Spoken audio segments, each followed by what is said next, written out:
In a quiet village surrounded by golden fields and the soft hum of nature, lived an old farmer named Henry. Age had bent his back, and his hands carried the stories of every seed he had planted. Yet his heart remained young, kind, and full of wisdom. Every summer, his little granddaughter, Olivia, came to stay with him. She was the sunshine of his small farmhouse, laughing, playing, and filling his days with joy. But this summer, something about Olivia was different. She arrived with her shoulders lowered, her eyes dull, and her smile missing. Instead of running into the fields like she always did, she sat alone with her tablet, silent, distracted, and sad.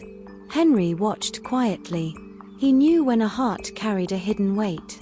But he did not ask. Not yet.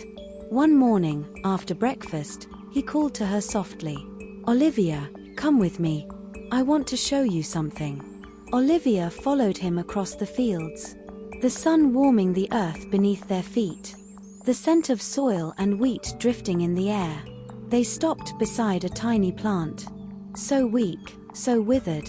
It looked like it would collapse with the next wind. Olivia frowned. "Grandpa, why don't you just pull it out? It's almost dead." But Henry smiled, a smile full of patience. "Because this little plant is teaching me something." She stared at him, puzzled. How can a dying plant teach anything? Henry gently touched its brittle leaves. This was the weakest seed in the bunch. Everyone said it wouldn't survive. But every day, I give it a little water, a little shade, a little hope. And still, he smiled at the tiny green sprout in the center. "It tries." Olivia looked quietly at the struggling plant.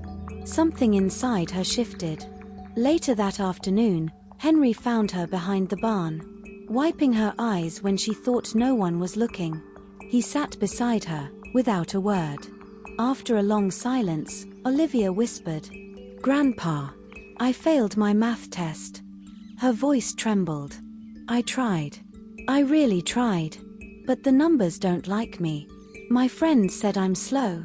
They said I'll never be good at anything hard." A tear fell. She quickly brushed it away. Henry listened, patiently, lovingly. Then he stood and said softly, "Come with me." He led her into the old barn. In the corner stood a rusted wooden plow. Henry placed his hand on it. "Do you know, when I first used this plow, I failed 23 times?" Olivia's eyes widened. 23? Really? "Oh yes," he chuckled. "I tripped, slipped, and once, I fell face first into mud." Olivia giggled softly. "People laughed at me," he continued. "Some said I wasn't made for farming." She looked up. "So, what did you do?" Henry smiled. "I showed up again the next day." The words hit her heart gently, like warm sunlight after rain. The next morning, Henry woke her before sunrise. "Olivia," he whispered, "today, you help me plant new seeds." Olivia groaned sleepily. "But Grandpa, I don't know how." Henry winked. "No one knows, until they try." Together they walked into the soft, golden morning. Birds chirped, dew glistened. The world felt new. He handed her a basket of seeds. "Each seed," he said softly, "is a tiny dream. But dreams grow only when we work for them." Olivia began planting. Some holes were too deep, some too shallow, and some seeds rolled away in the wind. She sighed. "I keep messing up." But Henry touched her shoulder. "That means you're learning." And she tried again. Days passed.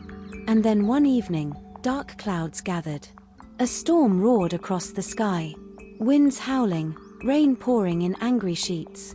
By morning, the field was a mess. Olivia rushed outside, heart pounding. Many plants were bent. Some washed away. Her voice cracked. "No, after all our work." Henry walked beside her quietly. He didn't speak at first. Then he said, "Storms visit every field, Olivia. But look closely." She wiped her tears, looked again. and gasped. The tiny weak plant, the one everyone doubted, was still standing. How is it still here? Henry knelt beside it. Because strength isn't about never falling. Strength is about standing up again, even when the storm tries to break you. Olivia stared at the little survivor, and slowly, she smiled. Just like me, right, Grandpa? I can grow again. He nodded. As long as you don't stop trying. Over the next week, Henry helped Olivia study again, patiently, lovingly.